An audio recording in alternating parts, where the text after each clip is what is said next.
Okay guys, so today we're going to go over Chapter 12, Nervous Tissue Introduction, and I'm going to try to cover in this presentation like the first, 60 or so slides.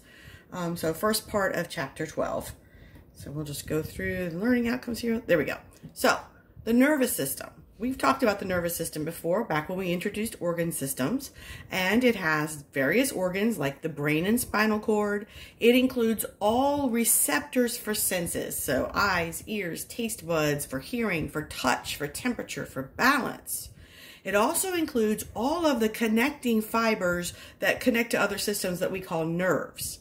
Now, nervous tissue is made of two main types of cells. One type of cell is the neuron. Remember that from Chapter 4.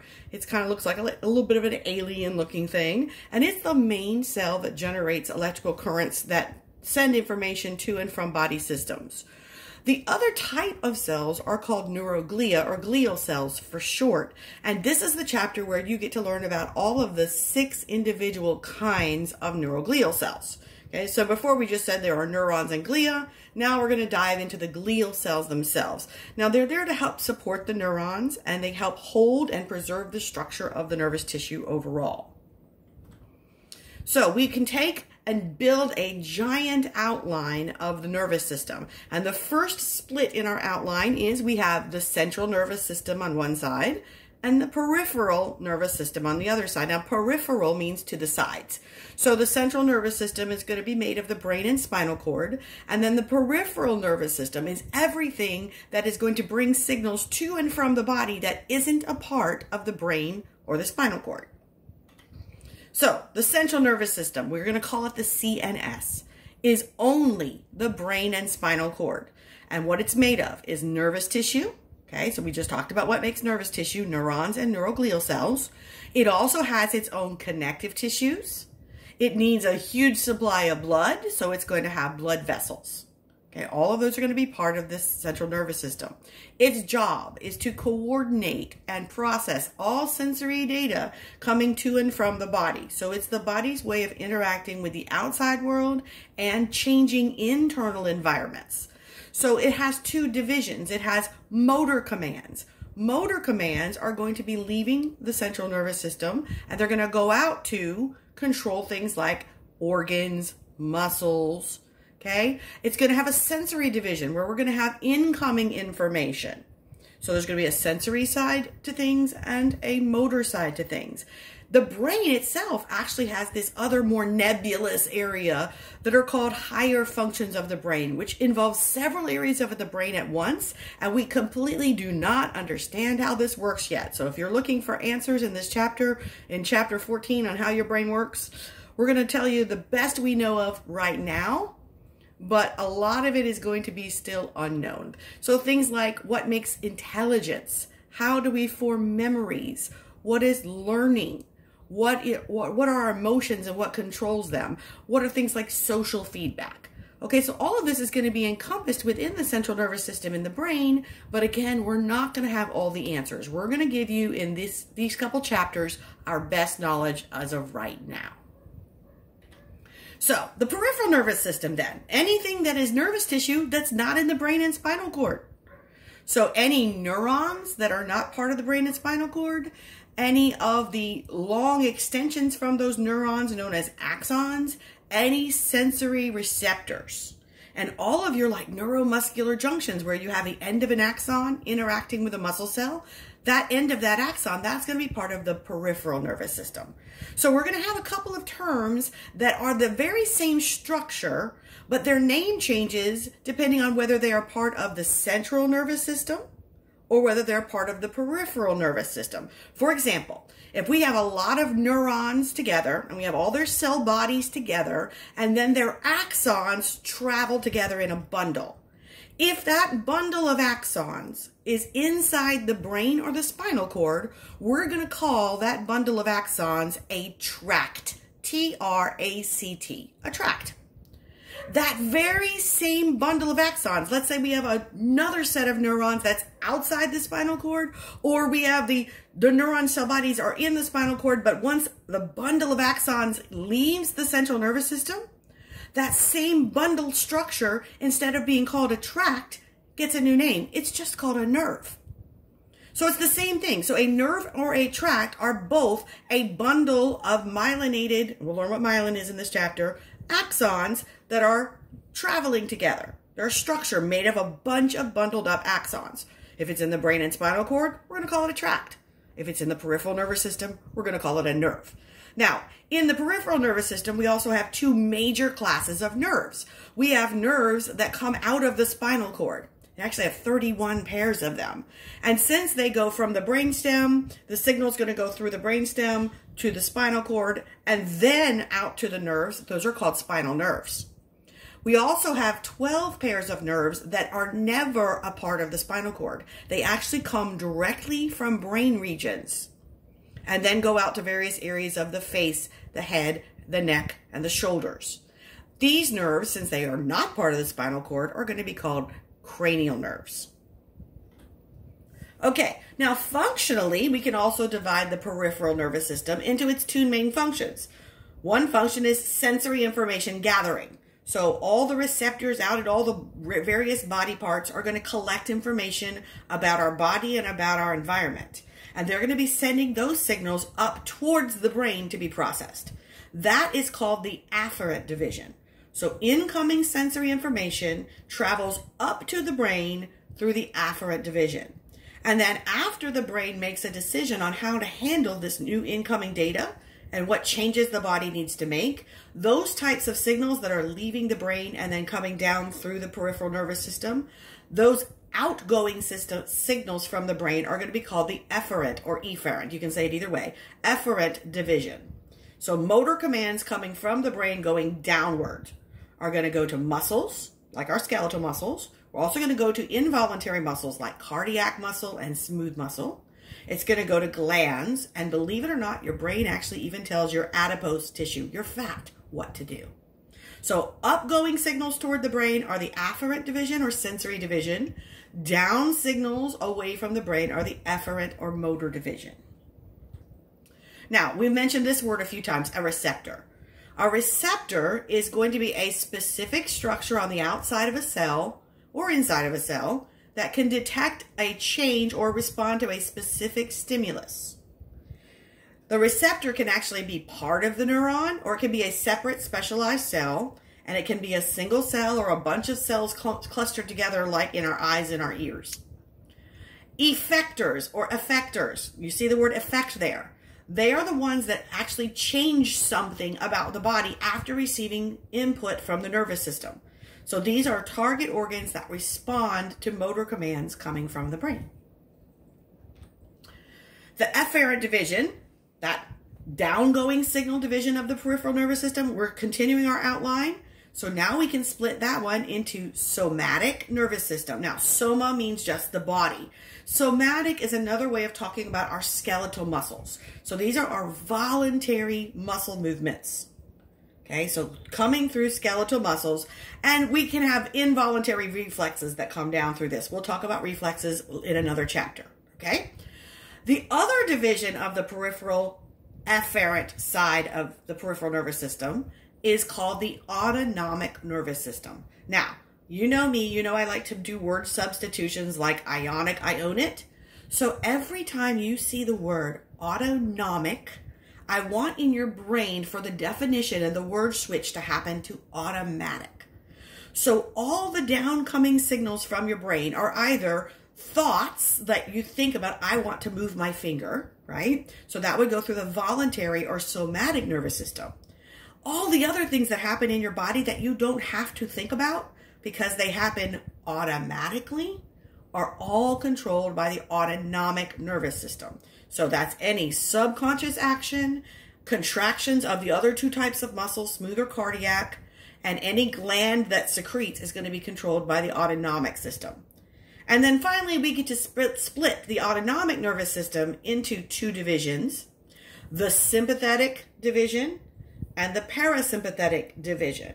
Now, we'll learn more about these in Anatomy 2 in Chapter 16, but just to kind of give you a little spoiler, the sympathetic division controls what you call your fight or flight response. So the sympathetic division is going to control your body in an emergency situation. parasympathetic division is called the rest and digest division, and it's the one that's dominating most of the time when you're under calm circumstances. Okay, so sympathetic division has a stimulating effect on the body. Parasympathetic division has a relaxing effect on the body. Now, there's another whole nervous system that we're not going to touch a whole lot on in this course. It is called the enteric nervous system, or the ENS. There are over 100 million neurons. And where is this system? It's in your digestive tract. You have as many neurons in your digestive tract as you do in your spinal cord. There are some scientists that call this nervous system your second brain inside your digestive system, and it is going to initiate and coordinate visceral reflexes, so your organs' reflexes, without instructions from the brain. Isn't that crazy? So your nervous system inside your digestive system is kind of like its own world. It can be influenced by the autonomic system, but it can also initiate activities on its own. We're not going to mention this one a whole lot more in this course, okay? All right, so here is that big outline I was kind of describing to you. So we have our central nervous system up here, which is our brain and spinal cord. Here, I'll use my little pointer here. Okay, can you see that? Brain and spinal cord, and then that's central. And then we split into peripheral. And peripheral, which is this yellow box, is split into sensory, that's in the afferent division, and motor, which is the efferent division. Let's go down the sensory. Sensory can be from special senses. We'll learn what those are in a few minutes. It can be visceral sensory, and it can be somatic sensory. So special senses have to do with clusters of specialized receptors that are put in their own organs. So you think about what we call your special senses. That's sight in the eyes, smell in the nose, taste in the mouth. So sight, smell, taste, hearing, and balance inside the ear. Those are what we call our 5 special senses, because each of those has a special organ where all of the receptors for those particular types of stimuli are gathered. Visceral sensory receptors are looking at things that are changing inside of your body. So they tell you when you're hungry, when you have indigestion, when you need to urinate. Those would be visceral sensory receptors. They're on your viscera, your organs. And then somatic sensory receptors can tell you something that's happening between your body and the environment. So, like the position of your skeletal muscles, how much tension is in them, the position of your joints, and what's going on at your skin surface. So temperature, pain, touch, pressure. All right, so that is the afferent division. Let's go down the efferent division. So these are motor commands coming from the brain downward. Notice the afferent division has the arrows pointing up because these are signals that are going up to the brain, okay? So on the motor side, we have voluntary motor movement, somatic nervous system, and it only controls skeletal muscle. On the autonomic, remember, automatic side, autonomic nervous system, it splits into parasympathetic and sympathetic, and they both control the very same things. Look at that. They both control smooth muscle, cardiac muscle, and glands. Sympathetic also controls adipose tissue. And again, parasympathetic is our calm side, and our sympathetic division is our emergency side. We say it's for emergency, exercise, and embarrassment and excitement. Okay, we'll talk about those later. Okay, so let's go back to the cells, the neurons. The neurons are the real hard workers of the nervous system. They are the ones that can both generate, send, and receive signals. So they are the ones that are going to be communicating, information processing, and controlling the rest of the body. So within one neuron, we have a cell body, also called the soma. And in the cell body, we have all the normal organelles that you have in any other cell. It has a nucleus, it'll have several nucleoli, it'll have mitochondria, ER, all of that stuff. Now, between the nucleus and the outside plasma membrane of the neuron is what we call the perikaryon. Peri means around, and K-A-R-Y, by the way, means nucleus. So anything that's inside the cell body but not part of the nucleus is considered the perikaryon, or the cytoplasm of the neuron. We also have mitochondria, we have rough ER, and we have ribosomes. Now, what makes a neuron different? It has these processes, these projections, okay? Now, it has its own cytoskeleton. I wouldn't worry about this so much. And it has nissl bodies. We'll get back into the projections in a second. Nissl bodies. These are little thicker areas of rough ER and ribosomes that make nervous tissue look gray. So if you've ever heard the term gray matter, that is what nervous tissue looks like when it doesn't have any extra coverings over it. So areas that are uncovered or lightly covered are going to be called gray matter. We'll learn what that is. So the cell body is usually uncovered. So a neuron cell body makes up the gray matter.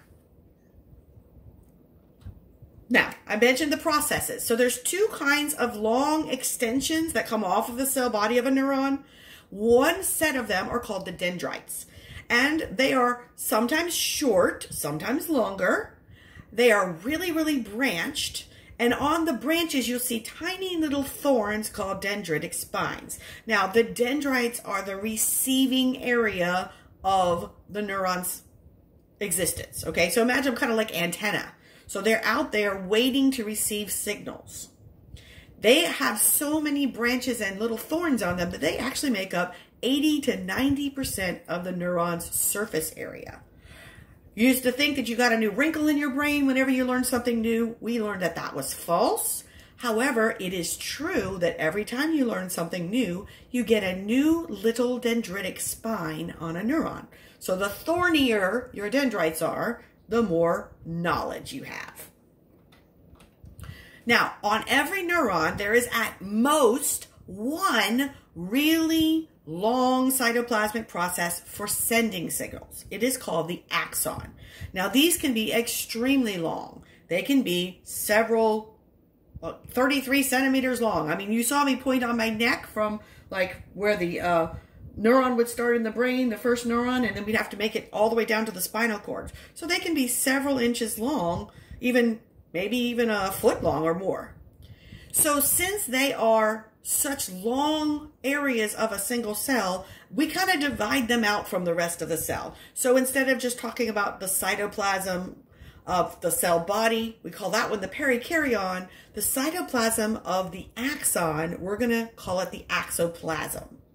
So inside that axoplasm, it's going to have its own kind of neurocytoskeletal units like neurofibrils, neurotubules, and its own organelles inside the axon. So here's our picture that we saw in chapter 4. So here is the soma. Here's the nucleus. This light blue area here would be considered the perikaryon. All of these branch structures here are the dendrites. This one longer process is called the axon. And notice that it branches at its end into these little fingers called telodendria. And you see the flattened endings here at the end of the telodendria. These would all go to a synapse. A synapse is where a nerve axon ending will interact with another cell. We saw a synapse in the neuromuscular junction, right? We had the synaptic cleft. So whenever we have a nerve that talks to any other kind of cell, whether it's a muscle or not, that little ending there is going to be participating in a synapse. Okay, so on the axon, the surface area, the surface membrane, the plasma membrane of the axon gets its own name. Now, remember on a muscle cell, we changed the name of the plasma membrane to sarcolemma. On an axon, we're going to call it the axolemma. Okay, so the entire plasma membrane covering that is all over the axon will be the axolemma. And it's going to surround the axoplasm. At the base of the axon, we are going to have where it branches off of the soma of the neuron cell body. It's going to have a very large cone called the axon hillock. And then the very first section of the axon after the axon hillock is going to be called the initial segment.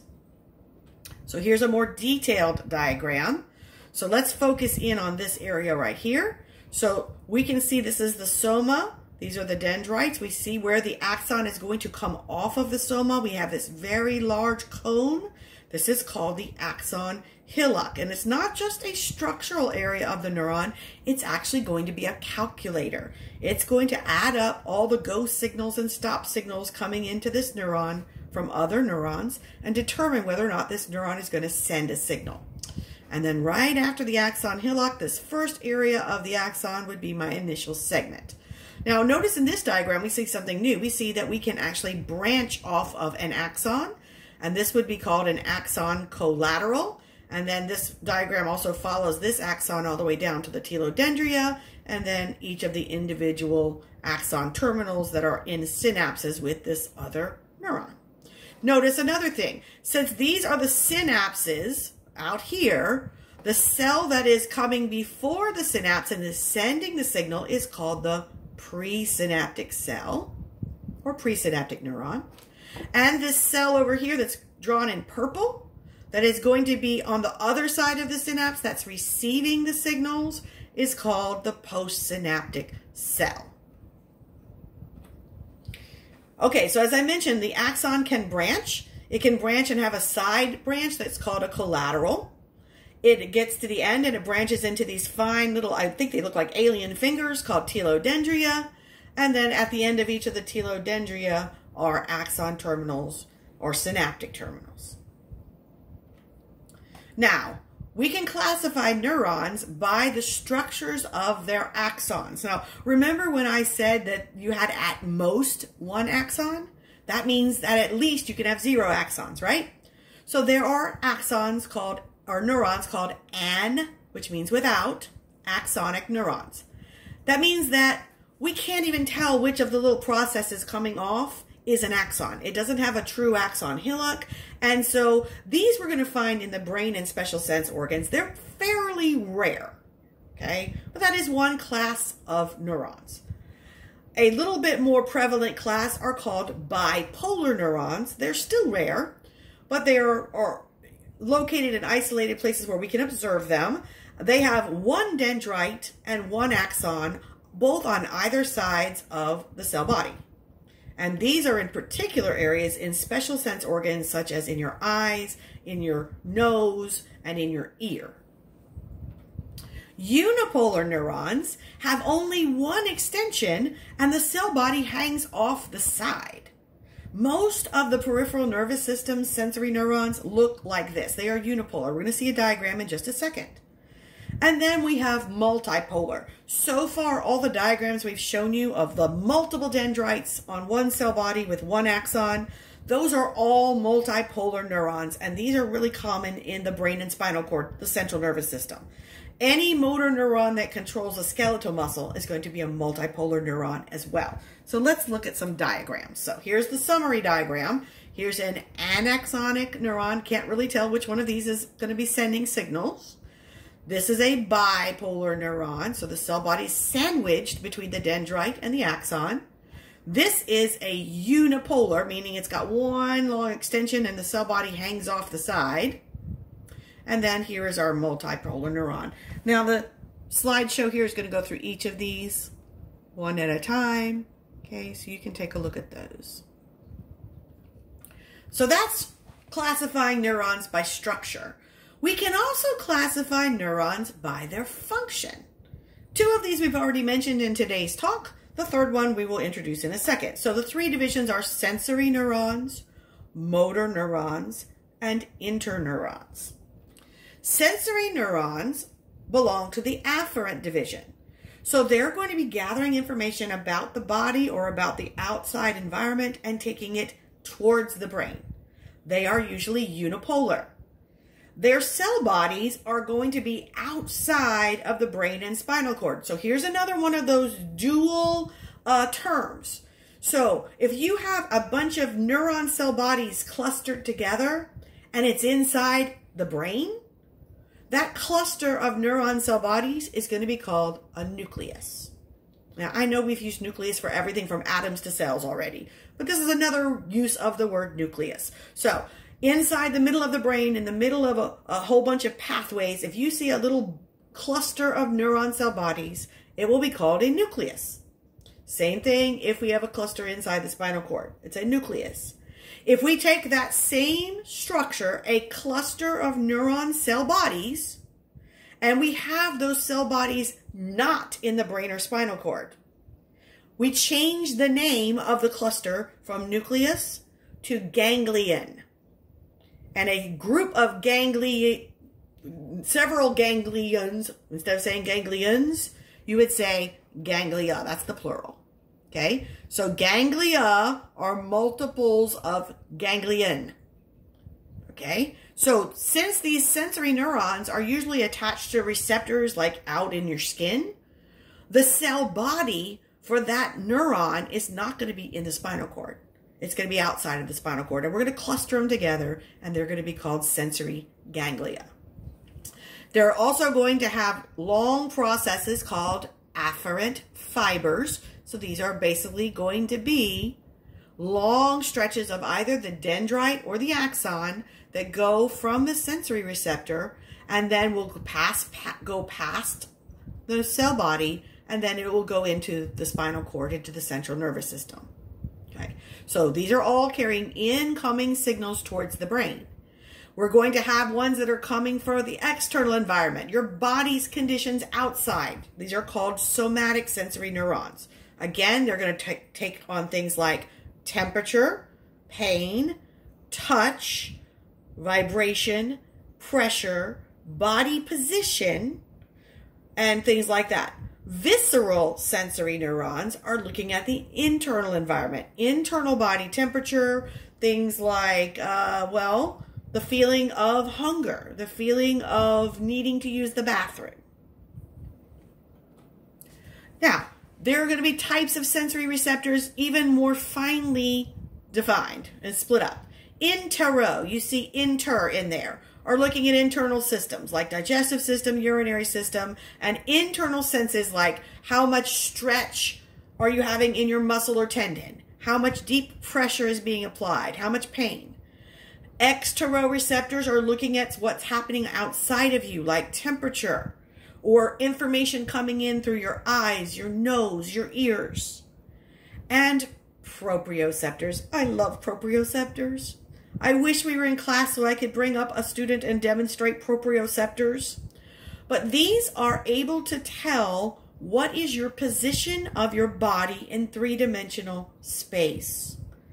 So if I were to close your eyes and tell you to relax your body, and I were to lift your arm up and bend your elbow and tell you, okay, without opening your eyes, what is the position of your arm, you could tell me even though you didn't choose to put it there and you couldn't see where it was. It has to do with the feeling of where your arm feels like based on the degree of stretch and muscle tension and how you've practiced this your whole life. And now you know what it feels like when your arm is at a certain position. All right, so we can also split up our motor neurons or efferent neurons. So we're going to have, these are the ones that are carrying signals downward, and they're either going to skeletal muscles, so they would be called somatic motor neurons, and the axons of these would be called efferent fibers. If they're going to skeletal muscles, again, they're somatic. If they're going to organs, if they're going to change the conditions of the organs of your body, they are called visceral motor neurons, and they're going to be part of the autonomic system.